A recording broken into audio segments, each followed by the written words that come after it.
Mahilig ba kayo sa curry? At sa seafood? Nako, kung pareho yan ang gusto ninyo, saktong-sakto itong ating lulutuin para sa araw na to. Dahil ang ating featured dish ay tinatawag na seafood curry.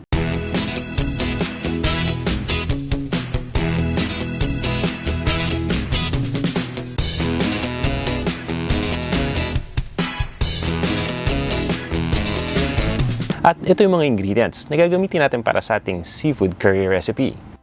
Mussel o tahong. Ito naman yung hipon. Na-devein ko na to. Gagamit din tayo ng pusit. Coconut milk o gata. Kailangan din natin ng bell peppers. Ang gamit ko ay green at red. Ito naman yung long green peppers o yung siling haba. Curry powder.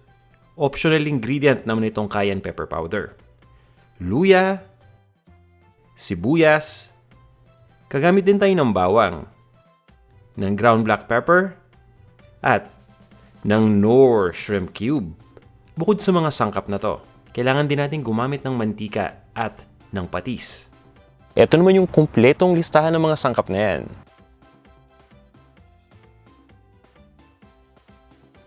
Kung handa na kayo, tara na, umpisa na natin ang pagluluto. Napakadali lang at napakabilis lang maluto nitong seafood curry. Magpapainit lang ako ng mantika at once na uminit na yan ay igigisa ko na kagad yung sibuyas, yung bawang, pati na rin yung luya. Inuuna ko muna itong sibuyas. Ginigisa ko lang ito ng mga 20 seconds at pagkatapos ay ilalagay ko na yung bawang. Itong bawang ay kranash ko lang at pagkatapos chinop ko. Ilalagay ko na rin yung luya. Ito ay julienne o hiniwa na natin into matchstick pieces. Yan. So itutuloy ko lang ang pag-isa hanggang sa lumambot na kagad itong sibuyas. At pagdating sa sibuyas, pwede kayong gumamit ng kahit anong kulay ng sibuyas. At this point ay ready na to. Malambot na yung sibuyas, pwede na nating ilagay yung gata. Idediretso ko lang ibuhos itong gata dito sa ating cooking pot at pwede rin kayong gumamit ng kakang gata o yung coconut cream. Hahaluin ko lang ito at papabayaan ko lang na kumulo yung gata. At syempre, para mas mabilis kumulo, mas maganda kung tatakpan muna natin itong lutuan.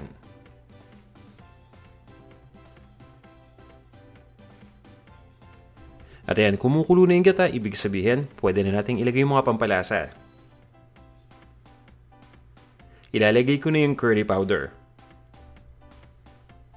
Ito ay 1.5 tablespoons ng curry powder. So mag-umpisa muna tayo sa amount na to. At pagkatapos tikman muna ninyo. Kung sa tingin ninyong medyo mild pa to, magdagdag lang kayo ng curry powder.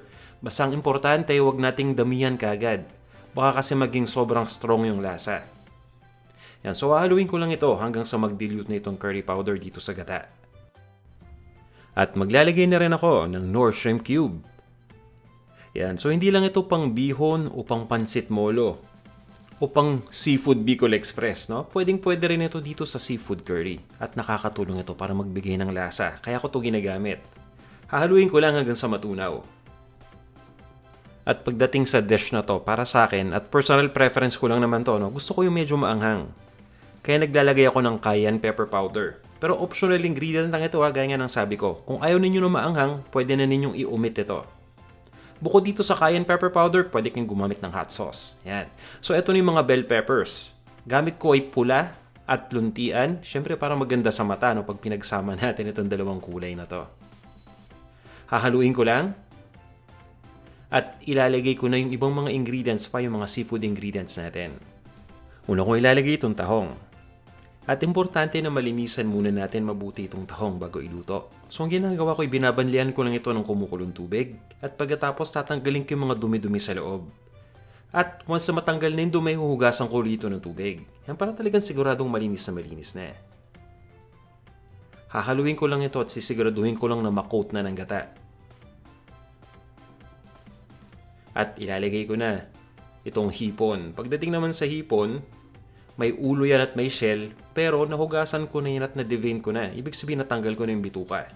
Kaya naman talagang sigurado tayo ng malinis na rin ito. Maglalagay din ako ng siling haba. Yan. At itong hipon hindi ko muna i-coat ng gata. Papabayaan ko munang maluto yung tahong sa ilalim. Yun muna yung papakuluan natin. Tatakpan ko lang to at lulutuin ko lang ng 2 minuto. At yan, makalipas ng 2 minuto, partially pa lang na naluluto itong hipon. Kumbaga kasi yung steam lang na galing sa gata ang nagluluto dito. Pero yung tahong na nasa ilalim, yan. So okay na yan, luto na yan. Ang gagawin ko ngayon ay hahaluin ko lang itong hipon at yung mga ingredients na nandito sa ating lutuan. At sisiguraduhin ko lang na na-coat na ng gata itong hipon. Itutuloy ko lang ang pagluto ng mga 3 to 5 minutes pa, pero hindi ko na muna tatakpan itong lutuan. At pagkatapos ay ilalagay ko na itong pusit. Mabilisan lang ang pagluto natin ng pusit para hindi ito kumunat. Yan, so pagkalagay ng pusit, hahaluin ko na ito kagad. At lulutuin ko lang ito ng 1 minuto. Kumbaga ang maximum na pagluto sa pusit mga 2 minutes, okay na yan.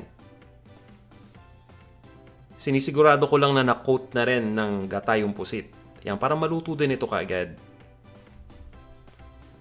At titimplahan ko na rin muna ito. Naglalagay lang ako ng ground black pepper. Pwede kayong gumamit ng ground white pepper o ng white pepper powder. Yan. At maglalagay din ako ng patis. At ready na to, no? Once na malagay na natin itong mga seasoning, hahaluin ko lang to. Pagkahalo, tatakpan ko lang itong lutuan. At lulutuin ko lang ng 1 minuto pa.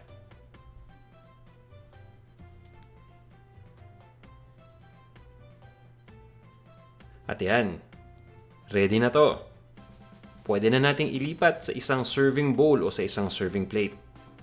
At iserve na natin.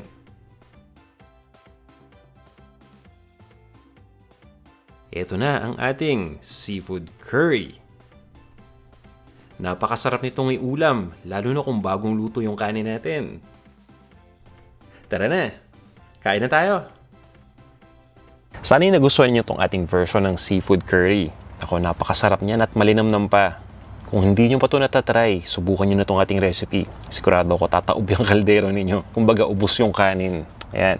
At maraming salamat din sa pagnood nitong video na to. Sana'y may natutunan na naman kayong bago. Bago ako mag-proceed, babatiin ko muna yung mga kaibigan natin na lagi nagko-comment at nag-share ng mga videos. Hello sa'yo, Archie Santos na taga Toronto, Canada. Hello rin, Demi Ricario. At kay Eden Chang. So magkakaibigan silang tatlo. At sila ay part ng grupo na kung tawagin ay EDSA Shangri-La Groups. Yan. Hello rin sa inyo, Raquel Dequila. Kay John Francisco, Kusina ni Chukoy. Hello sa'yo, Kasala Mary Rose at kay Karosi. It's Chow Time, Kit Kit Ceniza. Hello rin, Philip Oiko, Maria Cristina Turqueza. JC Jimenez at kay Ruby V. Hi sa'yo, JC Official. Kay Charles David TV or Charles David TV. Senyores Gaming, hello sa'yo. Geraldine Fernandez. Michael at kay Rika Sudayon. Hi rin, Mark Sparks. Kay Lizzie Q. Dwayne Buenaflor, hello sa'yo. John Viney Silayan. Hello rin sa'yo, King's Avatar at kay Christian Pagkaliwagan. Hi sa'yo, Castañeda Floresma. Nika Cornell at kay Mads Valenzuela. Hello rin sa'yo, Mers Channel, Patricio Odtohan Jr. at kay Raiza Noble. Maraming salamat ulit sa laging pag-comment at pag-share ng ating mga video. Sana huwag kayong magsawang tumangkilik sa Panlasang Pinoy. Para sa inyo naman na hindi pa nagsasubscribe, inimbitahan ko kayo na mag-subscribe na dito sa ating Panlasang Pinoy YouTube channel. I-click nyo lang yung subscribe button na makikita ninyo sa ilalim ninyong mga videos. At doon naman sa mga hindi pa nagsasubscribe sa atin o nagpa-follow sa atin sa Instagram, i-follow nyo lang ako, i-search nyo lang ang Panlasang Pinoy. Okay? Maraming salamat sa inyo lahat sa walang sawa ninyong pagtangkilik at magkita-kita tayo sa ating susunod na video. Hanggang sa muli.